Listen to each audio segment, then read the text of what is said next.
With 2021 just around the corner, I think it's safe to say that the pandemic pretty much changed our plans for the year by quite a lot. 2020 hasn't been nice to us, we can all agree. I'm sure that around 99% of you watching right now had at least something planned for this year. But with Miss Rona patrolling right outside our doors, we all had to adjust and find ways to either adapt to our new environment or kill time. Initially, people went out and hoarded toilet paper and hand sanitizers, but as the year went on, so did quarantine, and people's paranoia rapidly faded. And now, instead of being scared of the virus, most people are now finding ways to just simply avoid it. By being healthy and staying away from public transportation in crowded areas, the likeliness of you contracting the virus is slim to none. So with that, let me introduce to you the brand new pandemic trend. Drumroll please.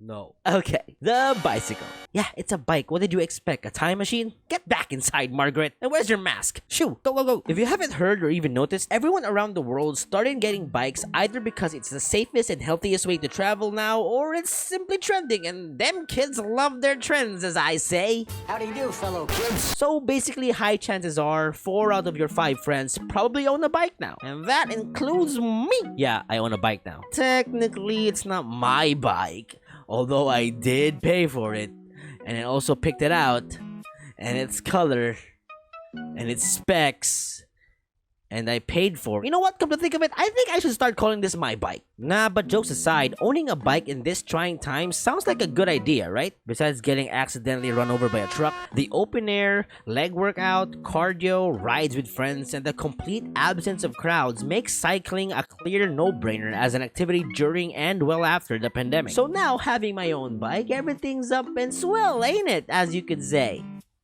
Well, don't get it twisted. I never wanted to own the bike. Alright, save your gasps. I don't mean that I never wanted to own one. Of course, I'd gladly own a bike.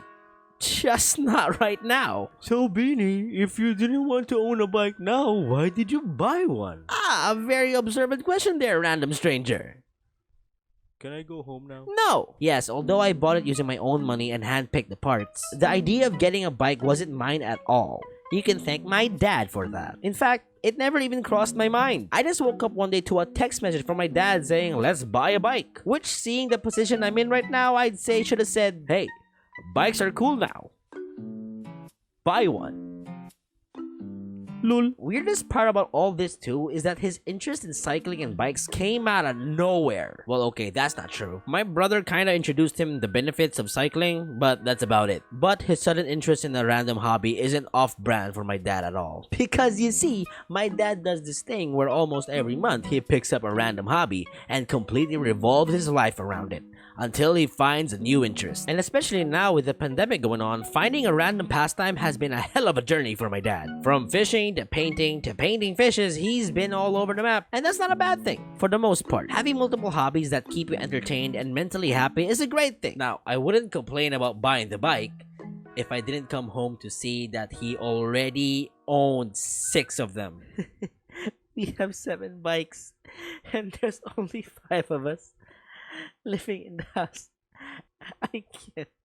My fucking wallet. We have 7 bikes now. Deal with it. So yeah, that's when I found out that my dad picked up cycling as his interest for the month. It's just a shame that his interest somehow managed to infiltrate my bank account. Look, I'll completely support you, your passion, and your interest. But take note that that support completely vanishes the second I find out that your passion comes off of my wallet. It's not doing me a favor when I'm walking around a warehouse buying bicycle parts from your list with my money. You're not helping me out by forcing me to buy a bike for myself. I'd understand if you gave me a bike and encouraged me to try, but dragging me someplace just to buy something I didn't want while also using my money just to make you feel good, that's just plain stupid. It's low-key kidnapping and small-time robbery. Now, I'll be frank with all of you. I'm not much of an athlete, if you can stitch together the videos that I've uploaded recently. So take it with a grain of salt when I say that cycling uphill is the worst things to ever experience. You know that in your dreams, when you're running away from something, but for some reason, the faster you try to run, the slower you are? Well, cycling uphill pretty much feels just like that, except it's happening in real life. And it hurts during and after. So yeah, I'm a cyclist now. I guess. I don't know. Is there more to it than just knowing how to ride a bike to be considered a cyclist?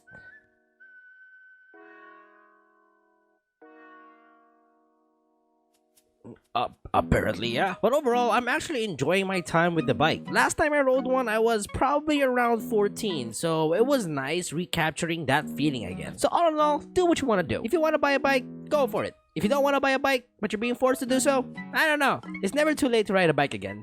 Even just for fun. Just don't bring my wallet into any of it.